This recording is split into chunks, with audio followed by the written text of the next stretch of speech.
ভাই, সর্বশেষ যে ব্যক্তিটা জান্নাতি হবে, জাহান্নামের ভিতর থেকে একটা আওয়াজ আসছে, ইয়া হান্নান ইয়া মান্নান, ইয়া হান্নান ইয়া মান্নান, ইয়া হান্নান ইয়া মান্নান। আল্লাহ পাক রব্বুল আলামিন ফেরেশতাদেরকে ডেকে বলছে, এ আমার মালায়েকা ফেরেশতারা, এ আমার মালায়েকা ফেরেশতারা, ওই জাহান্নামের ভিতর থেকে কে যেন আমার নাম ধরে ডাকাডাকি করে, ইয়া হান্নান ইয়া মান্নান।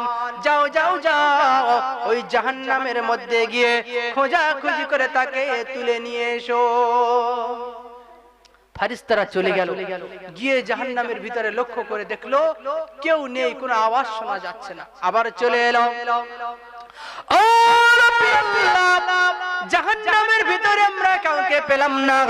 আবার আল্লাহ পাক রব্বুল আলামিন নিজের কুদরতি কানে শুনতে পাচ্ছেন, ইয়া হান্নান ইয়া মান্নান, ইয়া হান্নান ইয়া মান্নান। কে যেন বিপদে পড়ে বারবার বারবার আল্লাহকে ডাকছে, ইয়া হান্নান ইয়া মান্নান,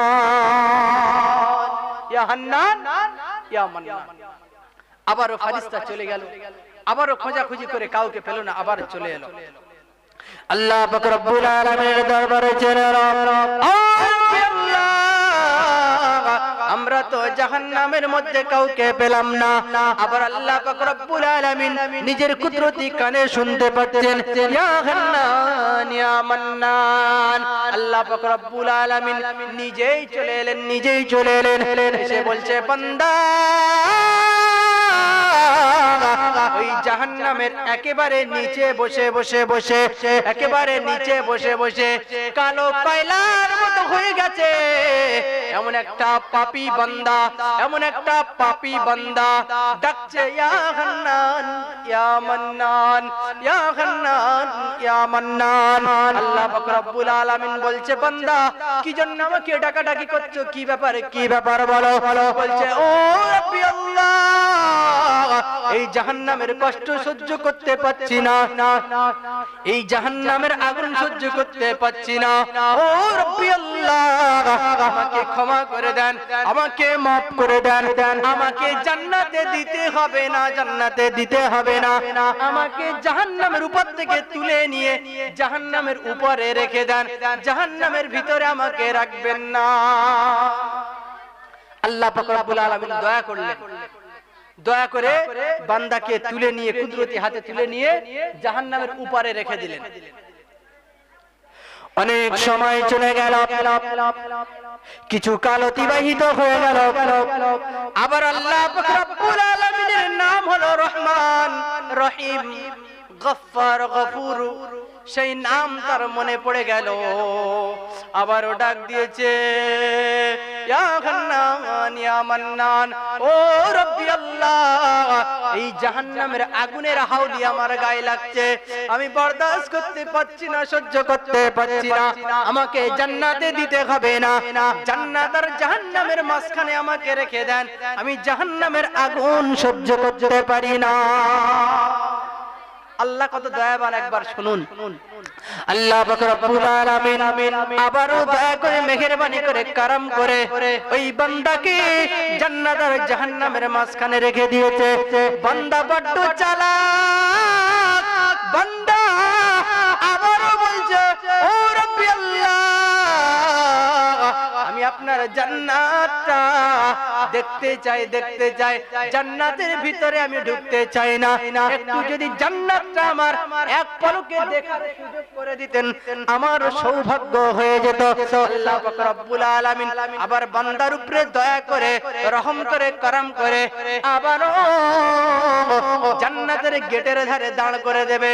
ওই বান্দা যখন জান্নাতের দেখবে, জান্নাতের নাজ নিয়ামত, জান্নাতের সৌন্দর্য, জান্নাতের আলোকিত দেখে বান্দার থাকতে পারবে না, নিজেকে ধরে রাখতে পারবে না।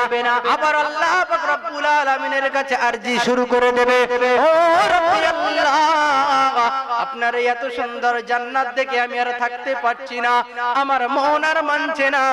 ও রাব্বি আল্লাহ, দয়া করে একবার আমাকে জান্নাতের ভিতরে প্রবেশ করার সুযোগ করে দেন। ওই বান্দাকে যেমনি অনুমতি দিয়ে দেবে, এ বান্দা যাও যাও যাও তুমি জান্নাতের ভিতরে প্রবেশ করো, বান্দা যেমনি জান্নাতের ভিতরে প্রবেশ করবে সঙ্গে সঙ্গে বান্দার মনে উঠে যাবে, মনে পড়ে যাবে আল্লাহ পাক রব্বুল আলামিন রহমান রহিম, তিনি দয়ালু গফফার গফুর।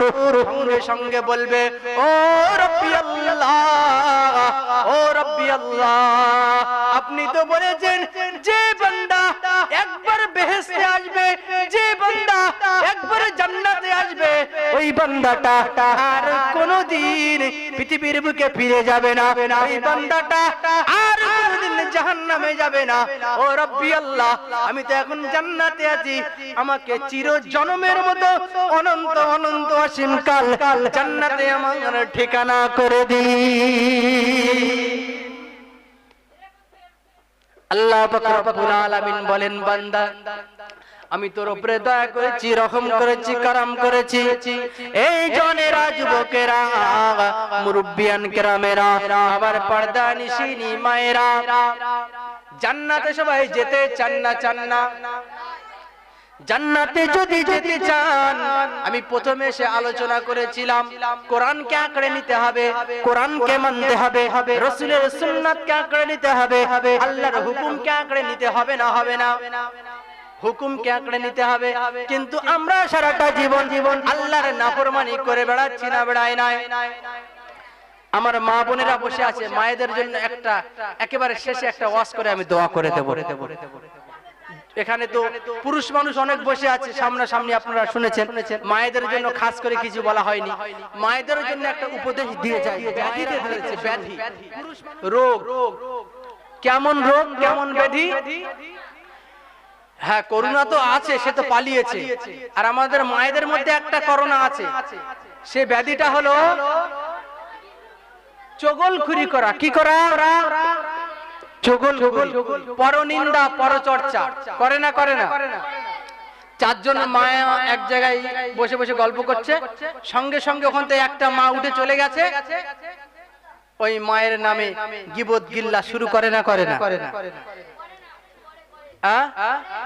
আল গীবাতু আশাদ্দু মিনাজ জিনা। কি বললাম? আল গীবাতু আশাদ্দু মিনাজ জিনা। ভালো করে শুনুন, জন যুবকেরা শুনুন, বাবাজিরা শুনুন, মানুষের নামে গীবত করবেন না। গীবতের গুনাহ কত বড়!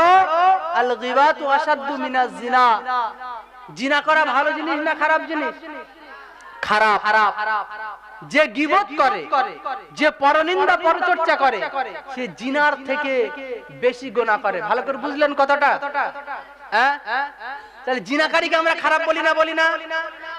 জিনাকারীকে আমরা খারাপ বলি, নোংরা ছেলে, নোংরা মেয়ে, চরিত্র খারাপ। কিন্তু যে